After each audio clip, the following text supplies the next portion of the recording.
Hi, child development students. Today we're going to be covering Chapter 7, which will discuss physical disabilities and health problems. A lot of information in this chapter. It's pretty packed. So first, as usual, please go over the objectives to make sure that you are accessing your prior knowledge before moving on to read the remaining text in the chapter.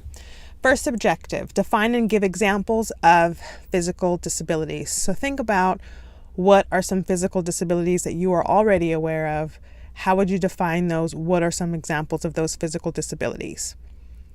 Second, recognize the various health problems an early childhood teacher may encounter. So again, with your prior knowledge, you can probably reflect back on your response to the first objective question and be able to list some examples. You may also have personal experience with possible health problems. You may also have observed some of these at your earlier intervention sites. So think about that as well. The third objective, describe the program implications and the role of the early childhood teacher when working with children with physical disabilities and health problems. Finally, outline practices for maintaining health records and administering medication. So again, this is something that you may have some experience with, or you may be able to make some educated guesses as to what sort of practices would be the best for maintaining health records and administering medication. So take a moment, reflect on these objectives, access your prior knowledge. This will help you retain the information and move it from your short-term memory into your working memory. Physical disabilities, we're going to start with that. That is defined, according to our text, as conditions that interfere with the normal functioning of bones, joints, and muscles. So here you see a photo of my son Colson engaging in occupational therapy.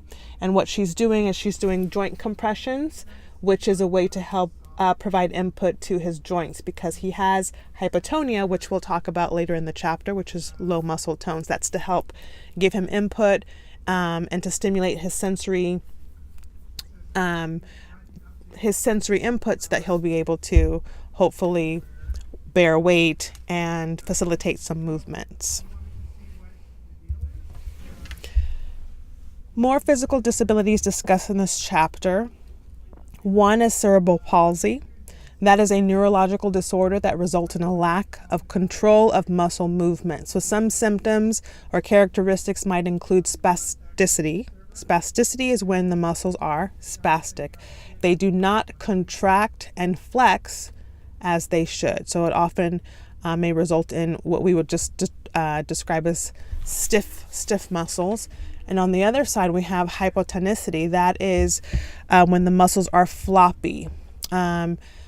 That was the first diagnosis that my son received when he was 6 months old, was hypotonia. And again, that's low muscle tone or floppy baby syndrome, when a child still seems very newborn-like or ragdoll-like, unable to hold up their head, for example, or sit up because their muscles are very floppy. So it looks kind of like this. Athetosis is fluctuating or uneven muscle tone. Ataxia is lack of motor coordination, and mixed is a combination of two or more. So these are some subcategory examples of hypotonicity. There are also some classifications based on body parts, and these classifications more or less pertain to cerebral palsy as well. So there's diplegia, which is in all four extremities, and you can take a look at the diagram. Each image kind of gives you a representation in the shaded area so that you can see what that looks like. That's where all four extremities are affected. Then there's hemiplegia, where one side of the body is impacted, like the second image that you see there. Paraplegia, where the legs only, that's the third image that you see. And then quadriplegia, which is where the arms, legs, trunk, and head control are impacted. So you can take a look at all of the different categories and classifications in the image there. Among physical disabilities are also spinal cord injuries. One example is spinal bifida, when you can see this very kind of difficult image above. This is when the spinal cord is injured or severed. Muscles below the injury do not receive messages from the brain to function. So with spina bifida, there's imperfect development of the spinal cord in utero. So this happens before the child is born. It happens in utero as they're a developing fetus. Hydrocephalus can result. This is buildup of fluid on the brain, as well as incontinence. And this is where there is a lack of control over the bladder and bowel movements. And so these can be some of the characteristics of spina bifida. We also have muscular dystrophy as an example of a physical disability, and this is a progressive weakening of the muscles. Duchenne's disease is an example of muscular dystrophy, and this disease impacts only boys, where weakness begins at the hips and shoulders and then moves to arms and legs. So again, this is a degenerative disease where the person will get progressively worse. There's also hip dysplasia, and this is when the hip moves in and out of the socket, so constantly getting dislocated. This one is more frequently found in girls and can be treated with braces, with orthopedic braces. We also have juvenile rheumatoid arthritis, and this is painful inflammations around any of the joints. Children should be encouraged to move, and I know it may sound counterintuitive, but with the proper therapy and care, that can help minimize some of the adverse effects of juvenile rheumatoid arthritis. It often disappears by age 18. And you can see some examples from the photos. You can see the inflammation in the joints, and sometimes there is the growth of the joints. It can distort the bones and will be obviously quite painful.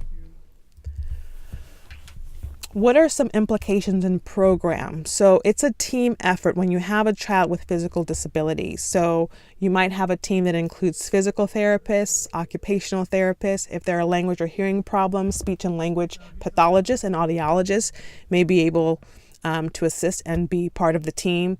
Parents and teachers, of course, are an integral part of this team. And then if there are behavior problems present, then a psychologist would also be able to help. And above, I have a photo of Colson participating in occupational therapy. He has arm braces to help him bear weight. So his occupational therapist, of course, will be part of his team and would give their input to discuss his goals and how he's meeting those goals, and how the classroom teacher might be able to help him reach those goals and incorporate those into his classroom curriculum. Adaptive equipment is something that is very, very important and helpful for children with physical disabilities, and some examples might include mobility devices like braces, walkers, wheelchairs, and then positioning devices, wedges, mats, bolsters, prone boards. So you can see here in the first picture that red shape, they call that a peanut in therapy, and that helps with bearing weight, helps with different positions. The middle picture is from the Abilities Expo that we attended at the Convention Center in the spring, and that is an adaptive seat. We have one of those in our home now for Colson, and that's really helpful. It provides extra support. And then the other picture is at Grandview Elementary in their therapy room. So you can see the children getting some therapy, and they are prone, face down, to help build their core muscles. And you can kind of take a look at some of the adaptive equipment that is in the therapy room at Grandview.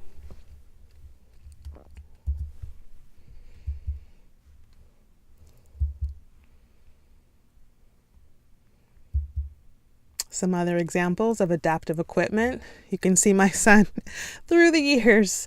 Infant Coco, toddler Coco, preschooler Coco. So lots of different types of adaptive equipment. Walker, adaptive seating, the swing.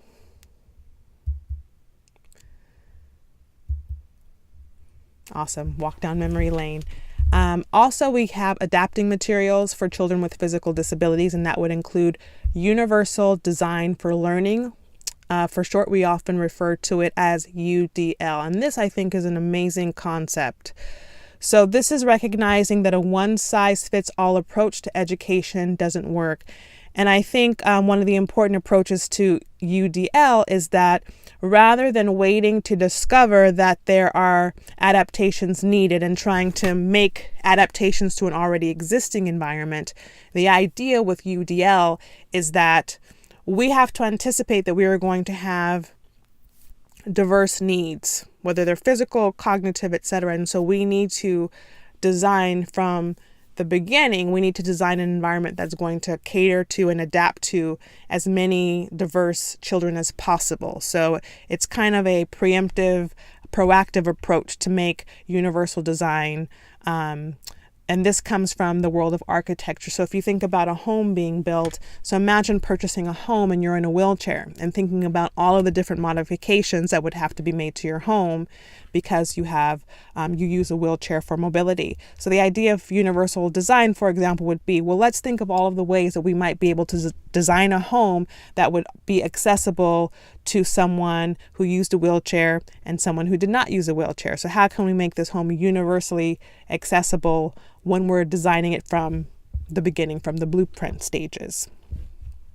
So it's also understanding the need to design curricula to meet the needs of classroom learners, of all classroom learners, and believing that all children who attend early education programs will be successful in their development and learning. So again, a really important concept. So think about UDL or universal design for learning when you're developing a lesson plan, when you're setting up your classroom environment, etc. When you're observing classrooms, that might be something that you want to ask classroom teachers or site administrators.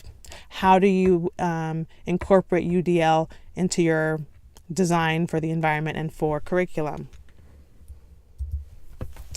Also, manipulative materials are important. So think about wall displays, for example. So if you have a child who's in a wheelchair or a stander, for example, and they're not able to move freely around the classroom, what sorts of things are you providing in the classroom to give them access, to give them something to manipulate or to view? So having wall displays, for example, Velcro or felt boards that can move around, that can be placed on the child's tray if they have a wheelchair or a stander. And these things are novel for the typical kids in the classroom too, and provides a different experience and a different dimension if you have these three-dimensional items that can be manipulated, and thinking about how that would not only benefit the children who are less mobile, but it would also be a great learning tool for those typical students as well. Also thinking about what kinds of creative materials can we use. Use large pencils, paint brushes, push pencils through a ball for an easier grip to help with that pencil grasp, to help that grip easier. And then tape paper to an easel or table to prevent sliding. So these are all very practical ways to help adapt materials so that children can easily access them. Some self-help devices can include using Velcro instead of buttons that are easier for children to manipulate, making utensils easier to grip for feeding. And here you can see some examples. Here are some utensils that are designed for children with cerebral palsy, for example, that make it a lot easier. You might use suction cups for soap, for example, to help with grip or to help keep things from sliding for children who maybe have difficulty with their grasp. What are some additional adaptations that can be made in the classroom? Wheelchair accommodations, making sure that the aisles are widened, putting materials up on shelves, not on the bottom. Bathroom accessibility is important, railings indoor and out, placing railing to help children with balance. And I will say from personal experience, having a child who is either in a wheelchair or an adaptive stroller, I am finding all too common that a lot of places are not wheelchair accessible, and it's frustrating, it's disheartening. Even at Colson's speech therapy center, his speech therapist, normally her office is on the second floor. And now that Colson's bigger and older, we can no longer take him to her office on the second floor. There's no elevator, there's no ramp. So instead, the therapist accommodates us by meeting with him in a classroom downstairs. But it's quite frustrating that in a center that is equipped to meet the needs of uniquely abled children, that they don't have a way for us to get to the second floor. And ironically, there are wheelchair accessible bathrooms on the second floor. And I want to say, well, how do those people get up there if there's no way for somebody who's in a wheelchair or some other mobility piece of equipment? How do they even get up there? So that's a little disappointing. I'm noticing, for example, we just bought tickets to go see Coco at the El Capitan Theater, and we're very excited about it. But unfortunately, our family has to be split up. There will be 5 of us going, but because Colson's wheelchair cannot be in the aisle in a row of 5 seats, we had to purchase the ADA accessible seats, but it only allows for 1 companion next to that person. So the rest of the family has to sit somewhere else. I will sit with Colson, but there's not enough seats for the whole family to be together. So it's interesting how while ADA authorizations or ADA compliance is, I think, becoming a lot more enforced in order to ensure compliance, I'm still finding a lot of situations where it's very difficult and it's very frustrating. I've even toured schools. When I was touring schools for Colson about 1.5 years ago for preschools, I toured several schools that were deemed schools for kids with special needs, and found that one school in particular in Santa Monica didn't have accessible doorways. And this was a new facility that they had moved to from a previous facility. And I asked the person giving the tour, well, my son's in a wheelchair. How would he get into the classroom? And she basically said that they would have to pick him up. And I'm thinking, the doorways are about this big. How can you have a facility for kids with special needs and the doorways wouldn't even accommodate a wheelchair? And your answer is to pick the child up to get them from outside of the door to inside of the classroom. So definitely a lot of improvements need to be made in our environment. But, I do see areas that are beginning to start thinking about this. So just some food for thought. So kind of keep an eye out when you're out and about in the environment and in the world. What are some accessibility issues that you see? Floor coverings is another thing to consider for classroom environment. Carpeting is best if it's well stretched and securely nailed down. If there's no carpeting, provide non-skid crutches and shoes. Placing things at eye level material, place objects at the child's eye level for independence. And transitions, make sure that there's an appropriate amount of time for transitions. So that's important to keep in mind as well for our children with physical disabilities. Health problems. Some children are chronically ill and live every day with serious health problems. So we've covered a lot of physical impairments. Now we're going to look at some other sorts of health problems. Many developmental disabilities involve significant health risks and problems. So think about, there's kind of a comorbidity or things that occur simultaneously. So oftentimes if there's a developmental disability, it may be related to or linked to or a cause of other health risks and problems. And this is a photo of Colson. This was about 1.5 years ago, actually last summer, when he was hospitalized for some GI, gastrointestinal problems and seizure issues too. So again, with Colson and a lot of other children with developmental delays, they have other issues that can be a result of either those delays or whatever syndrome or diagnosis is causing those delays. So it's oftentimes layered with a variety of different sorts of challenges. Asthma. This is one of the common and the most serious of health problems. Nearly 7 million children under the age of 18 suffer from asthma. During an attack, a child cannot get a full breath of air. So obviously that can be very traumatizing and scary. Lips and nails may turn blue. If a child cannot get a relief from medication, emergency help needs to be called. Cystic fibrosis. I always think of 65 roses. I had a student do a presentation for the Parenting an Exceptional Child project, and it was really cute. They said that they based their project off of someone that they knew, and it was a child who would hear cystic fibrosis and would say or think that they were hearing the term 65 roses. So I thought that was really cute. So this is when children have excessive mucus, chronic cough, progressive lung damage, and an inability to absorb fats and proteins. They also tend to have frequent foul-smelling bowel movements and unusually salty perspiration. And you can see from the diagram some other symptoms as well. Salty tasting skin, chronic respiratory problems, lung infections, poor growth, weight loss, and meconium ileus, which would be the foul-smelling bowel movements. Hemophilia, and this is usually found in males. This is when the blood does not clot normally, causing serious internal bleeding. And we would need to encourage children to be as active as possible without taking too many risks. Leukemia, this is the most common type of childhood cancer. Chemotherapy is the most common treatment. And if you take a look at the diagram, it outlines 4 types of leukemia. So you can take a look at the diagram and the description for each.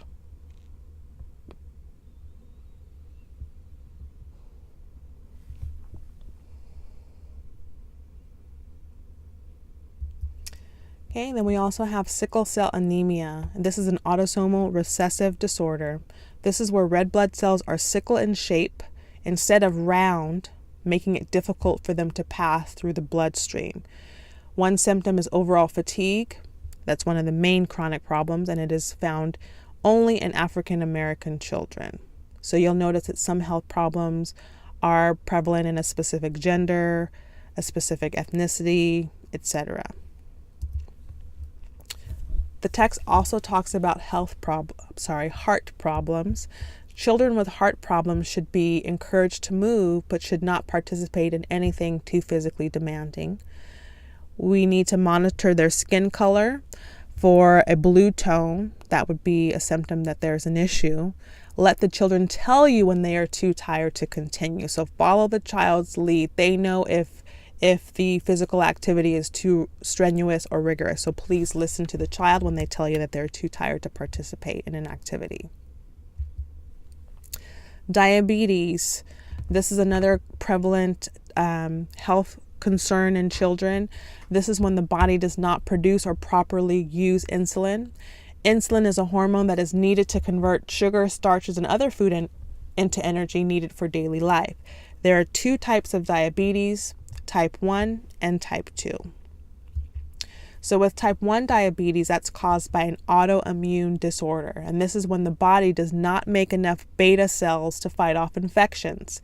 Type 2 diabetes is the more common of the 2, and this results from insulin resistance combined with relative insulin deficiency. And you can see the 2 infographics here, one for type 1 diabetes and the other reflects some statistics for type 2 diabetes.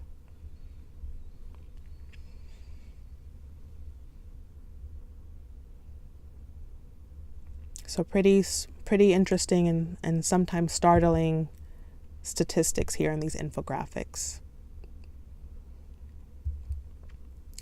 Hypoglycemia and hyperglycemia are also the result.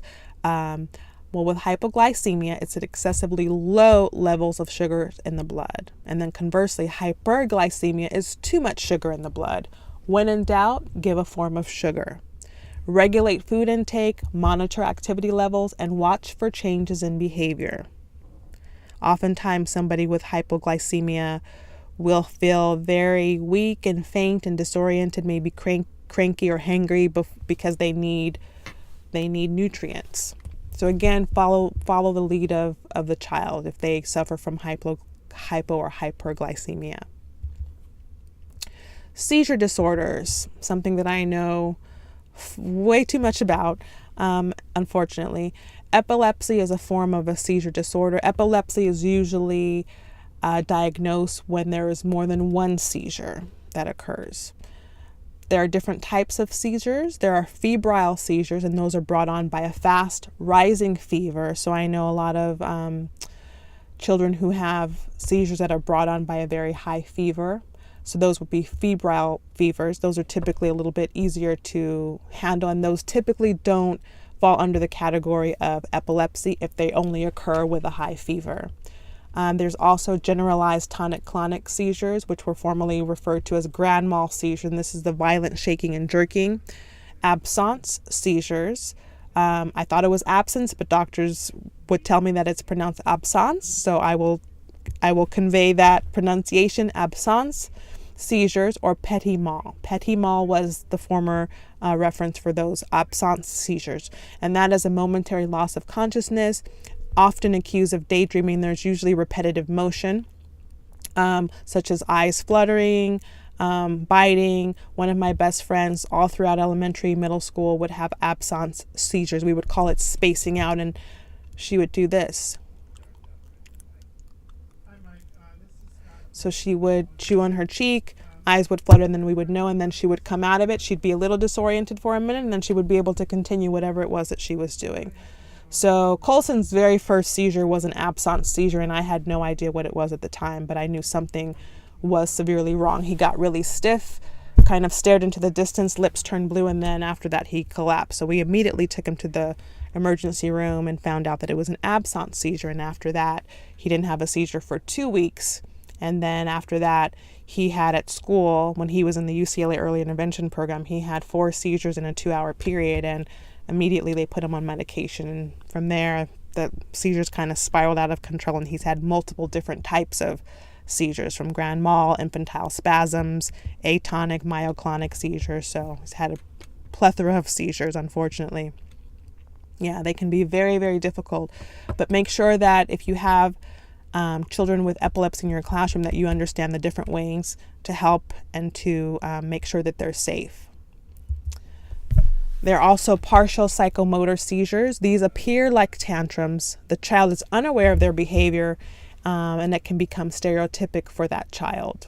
Medication is often prescribed for seizures, and again, this usually happens after the first seizure. So after the second or third, typically the child will have a diagnosis of epilepsy, unless, again, if it's a febrile seizure, then perhaps not, but then medication would be prescribed.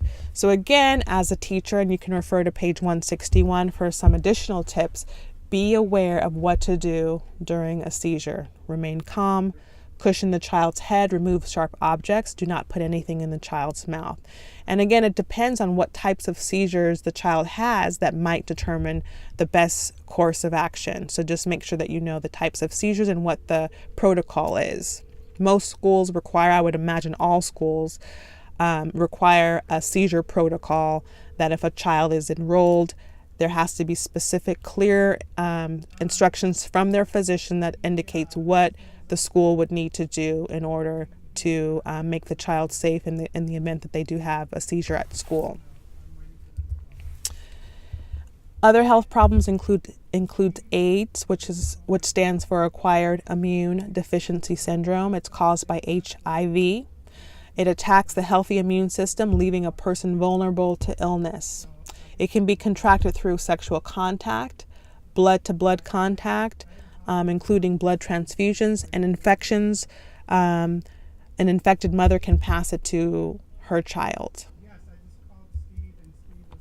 Another health problem that we hear a lot about today, I think, is obesity. And this is not necessarily a disability. However, it can lead to poor self-esteem and other health risks.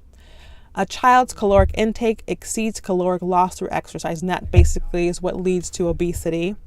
We need to increase child's movement and limit the intake of empty calories through unhealthy foods and drinks. So thinking about what's proper nutrition, the typical junk food or things that may taste good and may be filling, but the nutritional value is very low. And so we want to try to make sure that we provide our children with healthier foods and things that we're going to give them more energy. Undernourishment is also a concern for many of our children. This is when children consume too few calories, causing low weight. It can result from poor chewing and swallowing, and we can increase easy to swallow foods and consult a nutritionist for high calorie, high healthy choices. So for example, Colson, he does have a dietitian. He has I believe it's called dysphagia, which is a difficulty with swallowing. And so he has a swallow study done where they x-ray and watch how different textures of liquids go through his esophagus, and whether or not he is a risk for aspiration, and in fact he is. So even though he gets fed right now mostly through a feeding tube, our goal is to work on swallowing, so we'll work with a feeding therapist. So you would think that because we feed him through a tube, we can ensure that he has the proper nutrition and that he has the proper caloric intake. But unfortunately, because he has GI issues and is prone to vomiting, we have to be very careful about how much food and how often we provide food. So in that sense, he ended up losing weight. And so we now have to give him a supplemental powder in his food in order to help him maintain a healthy weight. So as I mentioned in previous slides, a lot of times when children have different disorders or health issues, it's often layered upon layered. And so you're dealing with multiple challenges at the same time. So it can become pretty difficult. School plays a critical role. There are new dietary standards for school food programs. And if you've taken or will take Child Development 10, you will probably be doing some sort of an assignment that deals with healthy food menus and possibly analyzing the menus at a school. Centers for Disease Control, or CDC, and Prevention offer guidelines for schools to promote healthy eating and physical activity. What are some health problems and classroom practices? Teachers should be informed of all health issues related to the child that may impact educational performance. Teachers should become educated on the illness, prevention, and care. So things to think about as an educator, very important to ensure the well-being of the child. Health records. These should be kept on all children and should include emergency telephone numbers, names of doctors and dentists, medications, allergies, and immunizations. So again, these are important records to have on hand for all children that you will be working with. Administering medications is also very important. This varies from state to state. However, most require the following: parent permission in order to administer the medication at school, the child's name on the bottle with the dosage, a medication log to be on file, as well as a locked area to keep the medication. Here are some emergency considerations. Confer with parents and doctors to plan for a health crisis. Understand the cause of a crisis and frequency with which it is likely to occur. Learn how a child may behave before and after a crisis, and that way you can anticipate how to best help the child and prevent any injury, for example. Know what to do during and after the crisis and understand when to call for additional help. Confidentiality is also important. Staff should be trained in requirements and understand the importance of working with families. So HIPAA rules, for example, are important. So for example, when you do your observations, I note in the assignment that because of HIPAA and other confidentiality issues, you may not be allowed to take photos that include the child's faces, for example. So that's another issue with confidentiality. So of course you can take photos of the children from behind or above or when they're outside of the classroom. So be mindful of confidentiality.